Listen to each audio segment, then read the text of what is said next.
तो सदगुरु कबीर साहब कहते हैं, कबीर हम सब ते बुरे, हमसे भल सब कोई। क्या कह रहे हैं सदगुरु कबीर साहब कि मुझ में बुराई है, मैं अपना बुराई, मुझसे सब लोग अच्छे हैं। अगर ये भाव, ये विचार हमारे और आपके जीवन में आ जाए तो हमारा जीवन, हम सच्चे सदगुरु कबीर साहब के अनुयायी, सच्चे उनके मित्र बन सकते। लेकिन लोग क्या करते हैं, अपनी गलती को दूसरों का उदाहरण देकर सही सिद्ध करने का प्रयास करते हैं। वो तर्क द्वारा उसको बताना चाहते हैं, दूसरों का उदाहरण देकर बताना चाहते हैं कि मैं गलत नहीं हूँ। कहते हैं एक कुलीन परिवार की लड़की शादी होके गई तो उसके परिवार में सब लोगों में कुछ ना कुछ बुराई थी। 4 ही सदस्य थे, उनके सास ससुर थे, पति थे और वो बहू। तो वो बड़ी सत्संगी थी, बढ़िया आज्ञा लेकर कहीं सत्संग होता था तो सत्संग में जाती थी। तो सत्संग में जाती थी तो वो चाहती थी कि घर के लोग भी सत्संग में जाए, इनका जीवन भी सुधार हो, इनके जीवन में भी अच्छाइयाँ आए, इसका जीवन अच्छा हो। जो अच्छे व्यक्ति होते ना, चाहते कि मेरा जैसा भी उनका जीवन हो। तो वो भी चाहती थी कि घर के लोग में सुधार हो। तो एक बार का वो कथा सुनने गए, बहुत ही अच्छा कथा चल रहा, कथा एक पंडित जी आए थे, बहुत उससे कथा कहने का ढंग बहुत ही अच्छा था, लोगों को बहुत अच्छा से समझाते थे। तो उन्होंने विचार किया कि ये मेरे परिवार के लोग तो कथा सुनने आते नहीं, क्यों ना मैं अपने घर के पास ही कथा करवाऊं, तो शायद लोग लाग जो घर के लोग सुने। तो क्या करती, घर में आती है, अपने ससुर से, सास से, पति से आज्ञा लेकर वह मना लेती है, आज्ञा ले लेती है कि हमारे ही घर के पास वह चौपाल में कथा होगी। अब कथा शुरू हो जाती है। पंडित जी 7 दिन का कथा कहते हैं, महाभारत की कथा। जब कथा समाप्त हो जाती है, पंडित जी की विदाई हो जाती है, तो वह बहू अपने ससुर जी से पूछती है कि पिताजी आपको कथा कैसे लगी। देखिए, गलत को आदमी कैसे तर्क द्वारा, दूसरों का उदाहरण देकर उसको सही सिद्ध करने का प्रयास करता है, अपनी गलती को। तो अपने पिताजी से पूछी कि कथा कैसे लगी। तो उसके ससुर जी ने कहा, बेटी कथा तो बहुत ही अच्छी लगी, लेकिन सबसे अच्छा मुझे कौन सा लगा, दुर्योधन का पात्र। कि वो कथा में बताया गया कि दुर्योधन अपनी 1 इंच जमीन भी पांडवों को देना नहीं चाहते थे। और सही बात है, वो कहने लगे कि सही बात है कि हम अपने कमाए हुए जमीन को, अपने हिस्से की जमीन को क्यों दूसरों को दें। तो वो भी बड़ा कंजूस व्यक्ति था, कंजूस प्रवृत्ति का व्यक्ति था। तो उन्होंने कहा कि मुझे दुर्योधन का पात्र अच्छा लगा, इसीलिए मैं किसी को कुछ नहीं देता हूँ। तो बहू माथा ठोक ली कि क्या करने के लिए मैं कथा कराई और ये क्या शिक्षा ले रहे हैं। फिर वो अपने सासू माँ से पूछी कि माँ जी आपको कथा कैसे लगी।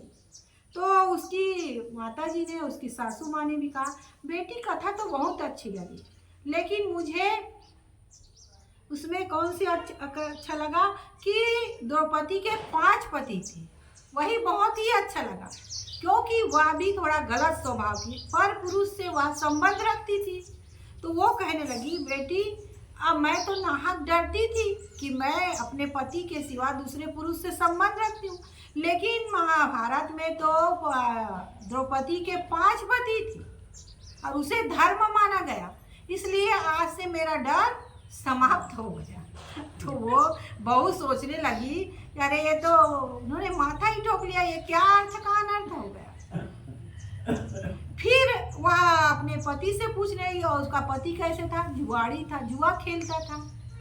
तो उस पति से पूछा कि अच्छा आपको कथा कैसे लगी। तो उसके पति ने कहा कि कथा तो मुझे बहुत अच्छी लगी, और उसमें सबसे अच्छा पात्र मुझे युधिष्ठिर का लगा। मुझे इससे यह शिक्षा मिली कि मैं भी कभी अगर जरूरत पड़े तो अपनी पत्नी को दांव पे लगा सकता हूँ। तो उस बहू ने क्या सोचकर कथा कराई और क्या लोग शिक्षा लिए। तो ऐसे ही आदमी अच्छाई में बुराई निकाल लेते हैं और बुराई को क्या करते हैं, तर्क द्वारा सही सिद्ध करने का प्रयास करते हैं। कहते हैं कि एक नशा मुक्ति अभियान चल रहा था, तो ऑफिसर लोग बताने आए कि कैसे शराब से नुकसान होता है। तो शिविर लगा था, तो सब बढ़िया हाका बुनियादी करवा दिए गांव में। तो सब लोग बढ़िया इकट्ठा हो गए। तो इकट्ठा हुए तो क्या हुआ कि जो ऑफिसर था वो 2 गिलास, एक गिलास में पानी रखा और एक गिलास में शराब रखा।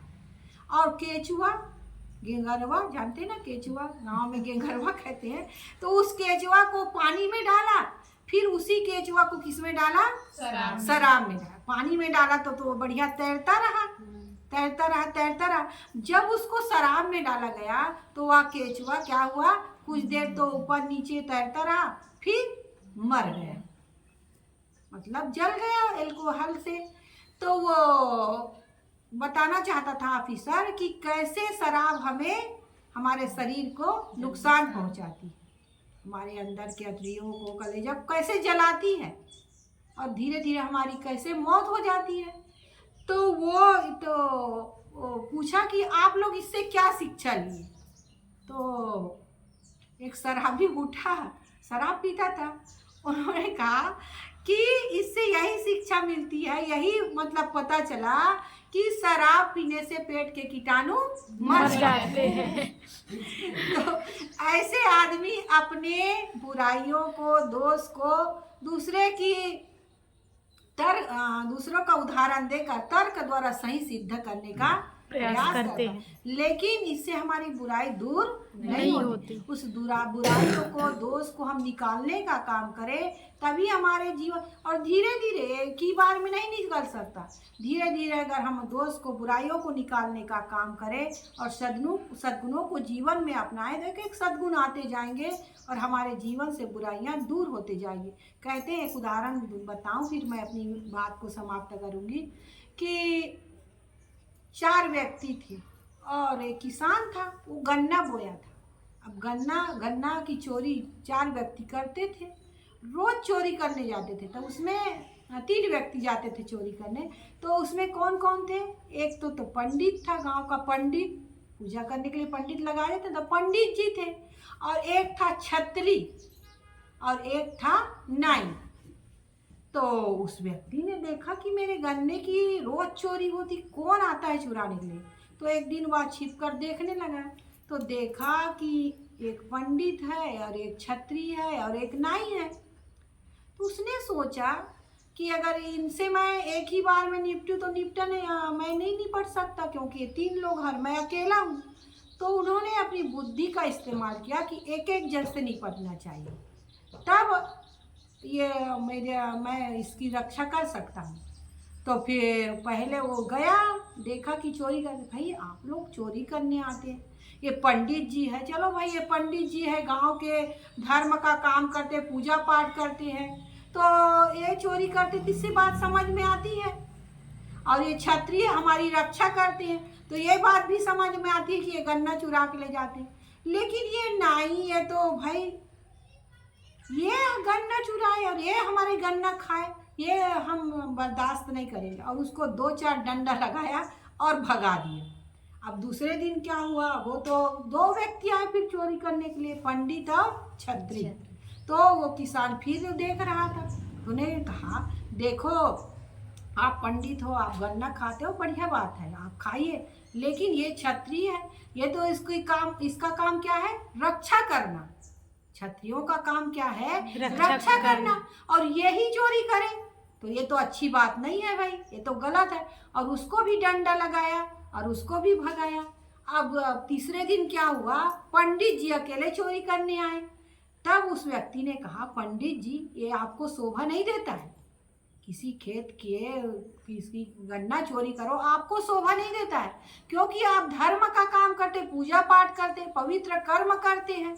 अब पवित्र कर्म ही कहा जाए भाई, पूजा पाठ, कुछ देर के लिए हमें शांति मिलती है, हमारे मन में संतोष, तो वो पवित्र कर्म है। तो आपको चोरी करना शोभा नहीं देता। और उसको भी 3-4 डंडा लगाया और कहा कि अब से बिल्कुल गन्ना की चोरी मत करना। तो वो किसान अब युक्ति द्वारा तीनों व्यक्ति से निपट गए। एक बार होता, एक बार भगाता तो वो लोग भागते नहीं, उसी को मार देते। ऐसे ही हमारे जीवन में अगर छोटे छोटे दोष हैं, उस एक एक दोष को, एक एक बुराइयों को हम किसी की निंदा करते हैं, बुराई करते हैं, इससे हमारा ही नुकसान है, हमारे ही जीवन का नुकसान होता है। और कहते हैं कि अगर हम किसी की बुराई करते हैं उससे हमारे जीवन में बीमारियां भी आती हैं।